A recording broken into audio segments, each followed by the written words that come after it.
What is up, investors, and welcome back to the Everything Crypto Show, where we bring you the latest and most important news moving the crypto markets every single day. Now, we are back today with a crucial market update as one of the largest crypto VC firms is at the risk of collapsing following the FTX fallout and what the ripple effects of this could be in the coming weeks. Then we got to show you guys one very simple chart that does show how Quant can hit that $12,000 price target in the next bull run. And last but not least, we do have some leaked data mining showing us that there is in fact a CRO coin project airdrop coming very soon. So without further ado, it is time to sit back, relax, grab that morning cup of joe, and enjoy the show. Happy Monday, everyone. If you've not yet hit that sub, like, and notification bell, please consider doing so and joining the Everything Crypto squad, and I love and appreciate you all. Now with that, we're going to hop right in here with the question of the day, and today's question is not crypto related. Rather, I just wanted to know who you guys are cheering for in the FIFA World Cup. Let me know in the YouTube comments down below. Okay, Croatia. That's Sly Sandro. I got you. But yeah, let me know in the comments down below who you are cheering for in the FIFA World Cup. And as always, I do love to read what you guys have to say in the comments. Now, we're going to hop right into the Bitcoin and Ethereum charts. And we're going to spend some time with these charts today because we are actually seeing a breakdown here to what I believe could be some new lows. And there's not too much Bitcoin and Ethereum news to get through today because there is much more important stuff to cover. So just a quick price update here. Bitcoin is still trading in this wide range of 15K to 17.5K. So about a $2,500 range here on Bitcoin. But I have been saying now, ever since we actually did break below 17.5K, that I think it is much more likely that we come down to test that $15,000 level. We know that 17.5K was the local bottom back in June. It acted as support in July, August, September, October, and boom, we finally broke down here in November. And what this indicates to me is that what once was a strong level of support is now going to act as a strong level of resistance. And given what is happening in the overall crypto markets, and not to mention just the broader economy, I definitely do think that it makes more sense for Bitcoin to come back down to 15K. Now, personally, I do also believe that Bitcoin is due to break below 15K, and when it does, the price, if it does, but the price I'm looking for is $12,000. I do think that it is likely to happen, not only because of what has happened with FTX, but we still have not seen the full fallout of the minor capitulation that I do believe is coming in the very near future. Obviously, we've covered it on the channel quite a bit, how miners are really getting destroyed here by the rising energy costs, not to mention all of the financing they did on these mining rigs back in 2021 that they are now paying some crazy high interest rates on, while mining is clearly just not as profitable. And as the price of Bitcoin does continue to crumble, it sort of does just create a snowball effect where it does force more of these miners to capitulate, which does cause more of them to sell their Bitcoin, which causes the price to go even lower, and you know how it goes from there. Now, additionally, do keep in mind that we are effectively in uncharted territory here with Bitcoin. You can see that we are below the 200-week moving average for a sustained period of time, and this is the first time Bitcoin has done this in the past 5 to 6 years. You're going to notice that previously, anytime if you had bought in and around the 200-week moving average, it would have served as a very good buying opportunity. That is no longer the case after we did break below it in mid-June. And additionally, this is the first bear market in history that Bitcoin has broken below the previous cycle all-time high, being 20,000, and currently we are sitting at 16, so we are well below that 2018 all-time high. Now, Ethereum, on the other hand, is holding up better than Bitcoin in the respect that it is, in fact, not back at its June low, but it is also below its 2018 all-time high of 1,400, as well as the 200-week moving average sitting at 1,332. Now, if we do see Ethereum continue to move to the downside, I do think it's very likely in the coming weeks that we do see a retest of the low $1,000 range. And if Bitcoin is going to break below 15K, I think it is more than reasonable for Ethereum to come back down and retest that 885 level. Now, you will notice that in previous bear markets, something we have spoken about is the fact that Ethereum does tend to capitulate harder than Bitcoin near the end of bear markets. So that does lead me to believe that the $650 price target we have on Ethereum is still well intact, and that is where I will personally be opting to do a more substantial amount of buying. Now, we actually saw a very interesting note from the G20 Bali Leaders Declaration, and this is what I do want to talk about here, because one thing we have been warning about is following the collapse of the whole FTX platform, that we would definitely see some more people pushing for regulation, trying to convince you that we need regulators to oversee crypto, to really have a grip on crypto, to protect people, quote unquote. And we've definitely already seen this sort of play out, and it's kind of interesting that this actually did make its way to one of the topics of discussion at this G20 meeting here. And effectively, what Joe Biden did actually say is that it is critical to build public awareness of risks, to strengthen regulatory outcomes, and to support a level playing field while harnessing the benefits of innovation. The statement further noted to ensure that the crypto assets ecosystem, including so-called traditional currency-pegged stablecoins, is closely monitored and subject to robust regulation, supervision, and oversight to mitigate potential risks to financial stability. Now, we covered in yesterday's video, I believe, or Saturday's video actually, how Circle with their very own USDC coin was at risk as a result of the fallout of Genesis here, a large crypto brokerage firm. And we're going to get into this in a second again, but suffice to say that the fact that they mentioned pretty much trying to protect investors and then also talked about stablecoins in the same note does not surprise me whatsoever, because we know that these governments are going to try and push their very own stablecoin, as obviously that would give them complete control and complete supervision over what people are doing with their funds. So we know that a central bank digital currency is coming, and we also know that every single time we see a fallout like this in the crypto market, that regulators are going to use this to convince us that we should only be using cryptos that are regulated by them. They have done this before. They did it with Luna, they did it with Celsius, and this time is no different, but they are really pushing hard on this front. And given what is happening now with Genesis and with USDC, I do think it is more than likely that we do actually see a government-created stablecoin for their CBDC, as opposed to partnering up with an existing partner like either Tether or Circle. Now, we spoke about Genesis in Saturday's video as well, but it is looking a lot uglier here going into Monday, so I want to give you guys an update on what exactly has happened. And for those of you guys that don't know exactly who Genesis is, this is a really good Twitter thread that breaks it all down. This is a subsidiary of DCG, and DCG does own multiple other companies, including Grayscale and CoinDesk, which ironically was actually the one that leaked that article about Alameda Research, which did lead to the beginning of the FTX capitulation. So Genesis started as the first OTC Bitcoin desk in 2013. They are now the largest lending desk, and they are a part of DCG, which does own CoinDesk, Foundry, Genesis, Grayscale, and Luno. So at the height of the market, Genesis was moving sides with 50 bill in loan originations, 12.5 bill in active loans, 31 bill in spot volume traded, and 21 bill in derivatives traded. And by Q3 2022, these numbers had fallen drastically to 8.4 billion in loan originations, down from 50 billion. We are now down to 2.8 billion active loans compared to 12.5 billion, down to 18.7 billion in spot volume traded compared to 30.8 billion, and down to 9.6 billion in terms of this derivatives traded. When we take a look here, you can see it's at 21 billion. So definitely down on all metrics here, and it's definitely not a very good look for one of the largest crypto VC firms.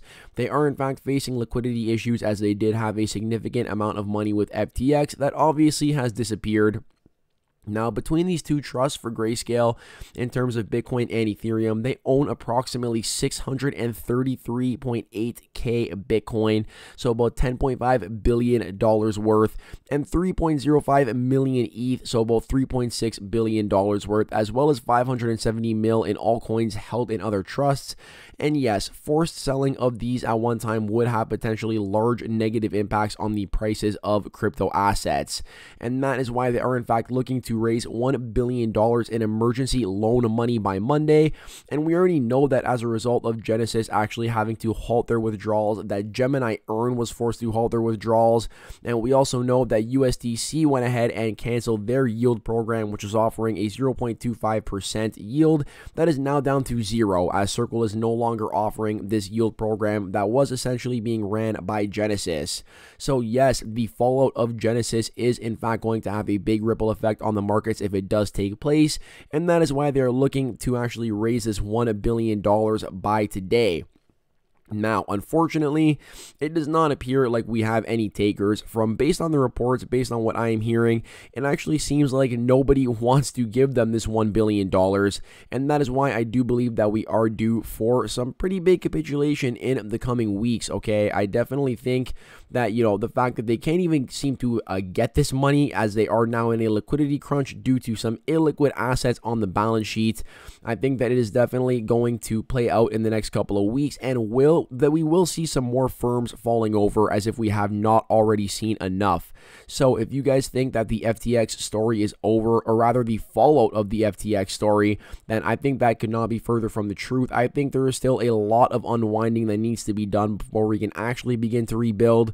And Genesis falling over here, not being able to get this emergency loan, will once again reveal some more weaknesses and flaws with the way that the traditional crypto system is really set up amongst these different companies and hedge funds.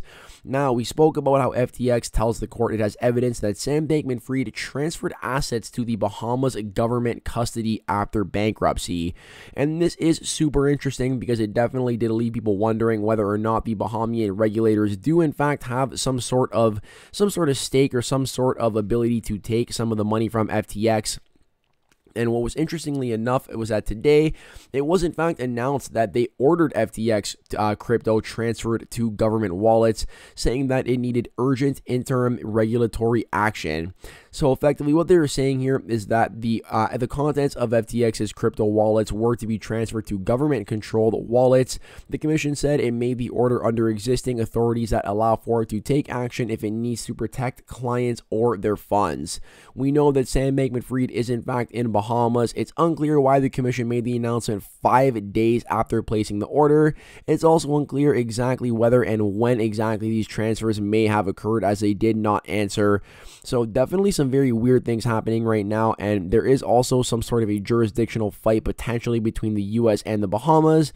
So we understand that the US does actually want Sam Bankman-Fried extradited to the US so he can in fact testify, and it would appear that the Bahamas also wants to keep Sam Bankman-Fried in their country where he is right now. So I don't know how this is going to play out, but suffice to say that we know Sam Bankman-Fried is in tight with some regulators, and there's definitely something very shady going on here. We just simply cannot figure it out yet, but I do think that with time that it is going to really reveal itself that no, Sam Bankman-Fried was not acting alone. There were some people who claim to be for the people or protecting the people who I definitely think were involved in this entire scandal. Now, we do want to talk about Quant here as well. Still my favorite altcoin on the channel, has been the best performer in the bear market to my knowledge anyways, in the top 100. And you can see here that currently we're sitting at 107.93. Now, what's interesting about this price to me is that we actually have the 200-day moving average sitting at 103, so coming in for a nice test of that.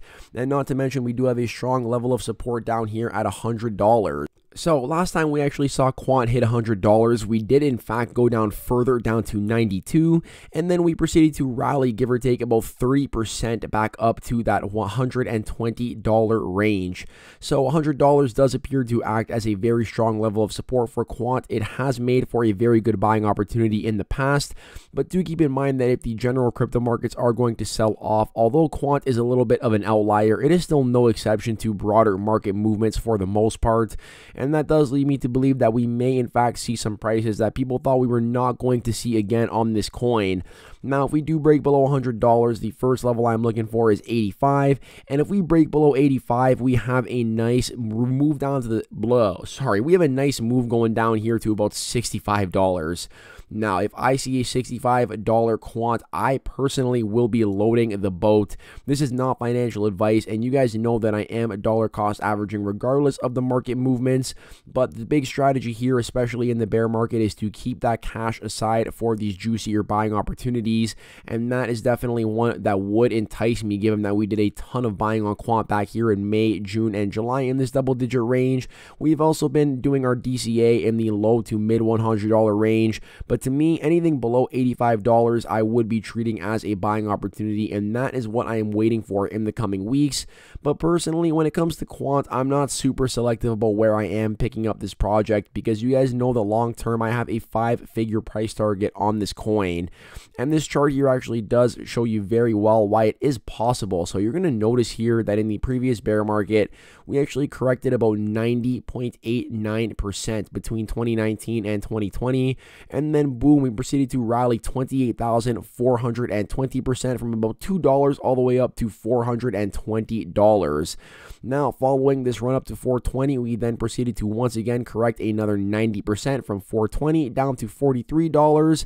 And what this is now showing you guys is that if Quant does make the same move that it did make in the previous bull run, then another move of 28,420 would in fact put Quant at a $12,000 price target. Now, keep in mind that the only thing I have to say about this chart is it does not account for diminishing returns, and that is definitely the case. But also keep in mind that Quant has actually only experienced about, I would say, one true bull run, but some would argue two. So the argument to be made here is that Quant is not yet a mature enough coin to suffer from those severe diminishing returns. And even if we did see some diminishing returns from these levels, I mean, let's say that we don't go up 28,420%. Let's say we even go up, like we cut that down by a fifth. That would mean that instead of Quant hitting $12,000, we're hitting $10,000. And from current prices of give or take 100, that still represents a 100x upside. So that is why I say that I'm not super picky when it comes to buying Quant at the absolute best levels. I just continue to dollar cost average because I know that long term, Quant does have the potential to be a 5-figure project. Now we're going to wrap this up talking about Cronos ID. This is the domain name service for the Cronos chain.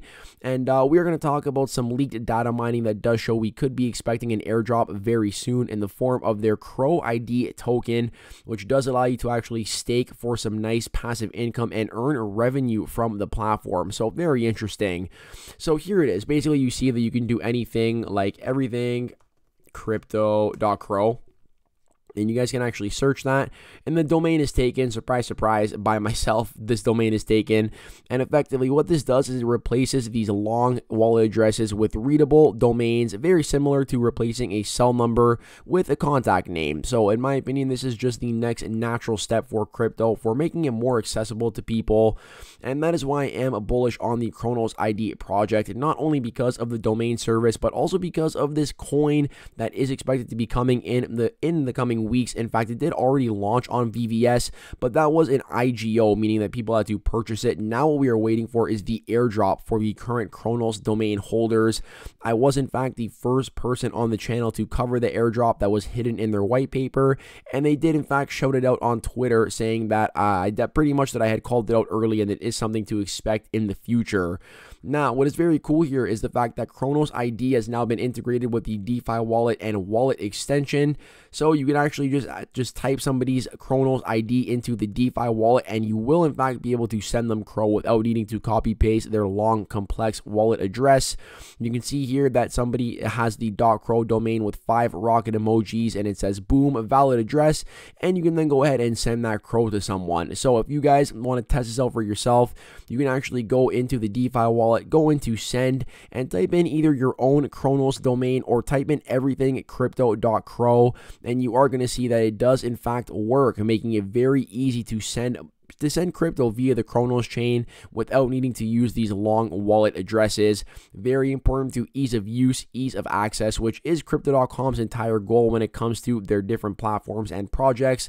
So it makes a lot of sense to have a domain service token like this. But what I am really a lot more excited for here is the airdrop now, for the ability to get some free value as well as some free staking yield for actually having a Cronos domain. And we know that Ethereum name service, which is pretty much the original domain name service for Ethereum, they did an airdrop, and some people were making 5 figures plus on this airdrop just for being an early adopter of the Ethereum name service and grabbing their own domain. So we're going to get into this CRO ID token and the potential to earn some juicy passive income, as well as get yourself a free airdrop simply for having a domain. And they start off here by reviewing what they have accomplished so far, including being incubated by Cronos Labs, partnerships with Referral Protocol and Tectonic, launch sales of CRO domain services, and integration with the DeFi wallet that we did just discuss. Now here we are going to talk about CRO ID, which is said to bring this project to the next level. So for starters, what is CRO ID? It is Cronos ID's native governance token to be utilized in Cronos ID's broader ecosystem. And within Cronos ID domains, users will be able to utilize CRO ID tokens to purchase 3 and 4 character names at a discounted price. Now, they do also have rewards and burn mechanisms, and the first one is the rewards pool for Cronos ID domain holders only, which does offer rewards based on a proportion of the registration fees that will be granted to stakers in the form of CRO ID, as well as the buyback and burn. So a proportion of domain registration fees will be used to purchase CRO ID for burning. Cronos ID aims to democratize protocol revenue to token holders and ecosystem participants with real yield. Beyond that, CRO ID is bolstered by revenue burn mechanisms as followed. So 20% of revenue is used to buy back and burn CRO ID, 40% is shared back to users as staking reward, and 40% of revenue is sent to the protocol treasury. Now, they did in fact have their IGO back on VVS Finance on November 9th, and we didn't really cover it on the channel because I'm not so concerned with what's actually happening here in terms of the IGO. I am much more concerned with the airdrop for being rewarded with some free money for actually having a Cronos ID domain, and they have in fact created a total supply of 1 billion tokens, breaking down how it is all managed as well. You can see here that they talk about having 80 million reserved for the team. They talk about having 1.25 million for public sale, 199 mil for the community reserve. They have 250 million for partnerships, 150 mil for marketing and ecosystem, and about 320 million for the liquidity management and incentives. And pretty much all of the tokens here are going to be unlocked at the most part as the project does continue to evolve. And then the team is going to have their tokens actually released over a 36-month period, as well as the liquidity management and incentives released over a 48-month period. So a 1 billion total supply, and it does look like they are being, pretty transparent, very transparent actually, with how the tokens are going to be distributed. And I am a fan of the fact that these tokens are going to be distributed over the next couple of years, and they're not dragging it on for years into the future, which does fare well for people that are holding long term, as within a couple of years all of the CRO ID token should in fact be in the float. Now, they are actually offering CRO ID staking with 4 different maturity vaults: a 1 month, a 9 month, a 24 month, and a 48 month. And they did actually also talk about these new 3 and 4 letter domains coming in the future. Now, besides having an actual Cronos ID, which does make it easier to send and receive crypto, they do have 3 key sub-protocols, and obviously the first one is the domains. The second one is the notification service, which once released will help the community keep track of key protocol events, alerts, NFT bids, and more. So imagine actually getting a notification from the DeFi wallet when an NFT hits a price, and then boom, you can hop in and buy it. And also messaging, so users and projects will be able to connect and communicate with each other in a closed and verifiable environment through your Cronos ID. Again, very similar to a contact name, which is what these effectively are, your contact names for your wallet addresses. Now, you can see here are the vaults that they were actually talking about. The 1 month vault coming in at a 19.45% APR. Then you got the 9 month vault coming in at a 233.5% APR. The 24 month at 700.53%. And the 48 month lockup at 1.4K APR. So some very juicy APRs here for locking up your CRO ID. Once I do get mine for the airdrop, I will definitely be slapping it into this 48 month vault. Maybe the 24 month vault actually, but definitely something longer term, because this is something I will just be looking to hold, as I do have a lot of faith in the project. Obviously, you guys know I'm super bullish on the Cronos chain, and I am very bullish on domain services because it just seems like the next natural step in terms of like this wallet address system that at the moment is pretty inefficient. So why am I so sure that we are in fact going to see an airdrop soon? Well, we did see a very interesting tweet here. And for starters, here is the CRO ID token that has in fact been moved into the wallet with 999.998 million CRO ID. That is the total supply as verified here by Chronoscan. And what we actually see here from Karakan, who is a big member of the CRO fam, you can see here that based on his data mining that a token airdrop is expected for domain holders.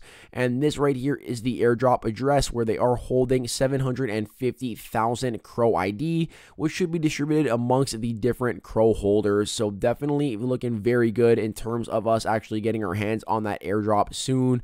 I cannot wait to see some sort of an official announcement from the CRO ID team. They have kept it pretty secretive so far. They've kept a lot of stuff with the project under wraps so far, but it does look like they have a lot planned, and the airdrop is definitely something I am looking forward to, as whoever does not like free money, especially in a bear market. So on that note, I hope you guys did enjoy the content in today's video. You know what to do. If you made it all the way to the end, you are an absolute champion. Let me know in the YouTube comments down below and claim that champion status. I hope you are all having an amazing Monday and amazing start to your week, and I hope to catch you in the next one. Peace out for now.